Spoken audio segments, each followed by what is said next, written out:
नमस्कार, मैं हूं फरहान। आप देख रहे हैं नेक्स्ट 9 न्यूज नेशन। महाराष्ट्र में जो ज्वालामुखी फट गया है, आखिर कब शांत होगा? क्या उद्धव की सरकार बनाने के बाद ही शांत होगा? आखिर इसका मुख्य कारण कौन है इस हलचल का? यदि मेरी माने तो एकनाथ शिंदे और भारतीय जनता पार्टी, और यदि अन्य जगह से जो बातें आ रही हैं उसमें तो यह कहा जा रहा है कि संजय राउत की वजह से यह सारा खेल बिगड़ा है। यह कहा जा रहा है। यह क्यों कहा जा रहा है मैं बता दूं, और अब सब बातें स्पष्ट भी हो गई। पहले यह कहा जा रहा था कि उद्धव ठाकरे समय नहीं देते थे, हम बाहर खड़े रहते थे, शिवसेना के विधायकों की बेइज्जती करते थे एनसीपी और कांग्रेस के शीर्ष नेता। यह बातें कही जा रही थी, लेकिन अब जो बातें सामने आ रही हैं उससे साफ स्पष्ट हो चुका है कि यह लड़ाई सिर्फ और सिर्फ हिंदुत्व की है या फिर भारतीय जनता पार्टी के खौफ की है।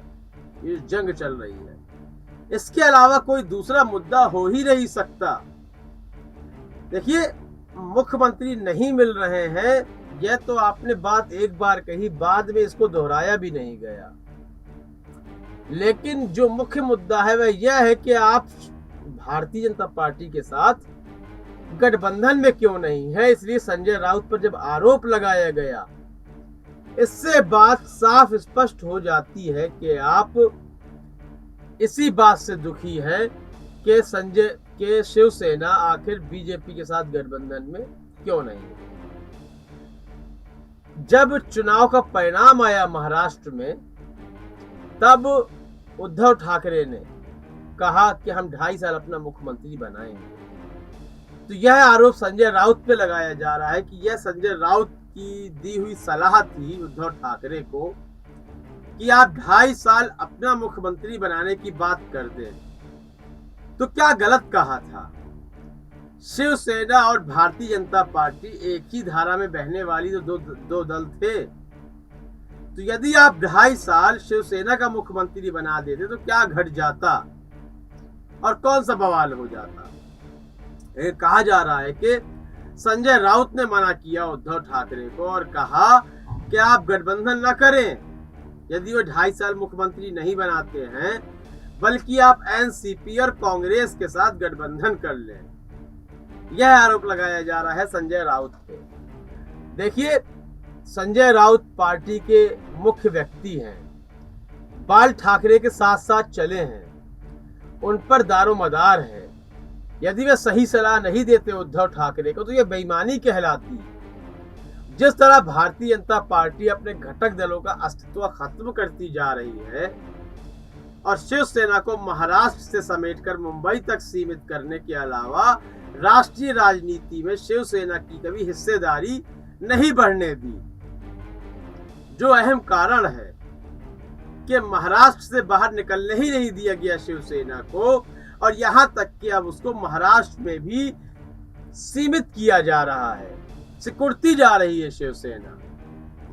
इसी भय के कारण संजय राउत ने उद्धव ठाकरे को यह सलाह दी होगी कि 2.5 साल हमारा मुख्यमंत्री रहेगा तो महाराष्ट्र की राजनीति में हमारा भी वर्चस्व रहेगा, वरना देवेंद्र फडणवीस ही यदि मुख्यमंत्री बनते रहे तो यहाँ भारतीय जनता पार्टी का वर्चस्व हो जाएगा और हम मुंबई तक समेट कर रह जाएंगे। तो यदि यह सलाह संजय राउत ने दी तो गलत नहीं दी, लेकिन तमाम विधायकों का कहना है कि हिंदुत्व की धारा में बहते रहते चाहे आप मुंबई तक ही सीमित क्यों ना हो जाते। यह कहना है किसी भी पार्टी का बड़ा प्रवक्ता हो या पार्टी का शीर्ष नेता हो, वह अपने नेता को यानी अपने प्रमुख को सही सलाह ही देता है कि जिससे उसकी पार्टी का विस्तार हो, ना कि उसकी पार्टी सिकुड़ती चली जाए, जो कि जदयू के साथ भी देखने को मिल रहा है, शिवसेना के साथ भी यही होता हुआ नजर आ रहा था, और भी तमाम दलों के साथ यह होगा। जिस तरह झारखंड में आजसू दूर दूर नजर आई भारतीय जनता पार्टी से, तो यह समीकरण महाराष्ट्र में भी देखने को मिलते। तो संजय राउत ने जो भी किया अच्छा किया। अपनी पार्टी के भले के लिए किया और उस बात से खफा है उसके नेता। हाँ, कांग्रेस के साथ गठबंधन करना उल्टी विचारधारा हो गई थी, लेकिन सरकार बनाने के लिए यह महत्वपूर्ण था। यदि शिवसेना यह स्टैंड ना लेती तो क्या उद्धव ठाकरे कभी मुख्यमंत्री बन पाते, या शिवसेना का कोई भी नेता मुख्यमंत्री बन पाता? यदि शिवसेना सिकुड़कर मुंबई तक सीमित रह जाती तो क्या आने वाले समय में जो विधायक आलोचना कर रहे हैं वह पार्टी को छोड़ने का मन नहीं बनाते? इतने सारे सवाल हैं, लेकिन विधायकों के मन में सिर्फ वही विचारधारा है जिसको लेकर वह लगातार विरोध कर रहे हैं। इस संबंध में अपनी राय अवश्य दें, कार्यक्रम को लाइक करें, ज्यादा से ज्यादा शेयर करें और चैनल को सब्सक्राइब अवश्य कर दें। तब तक के लिए इजाजत दीजिए, धन्यवाद।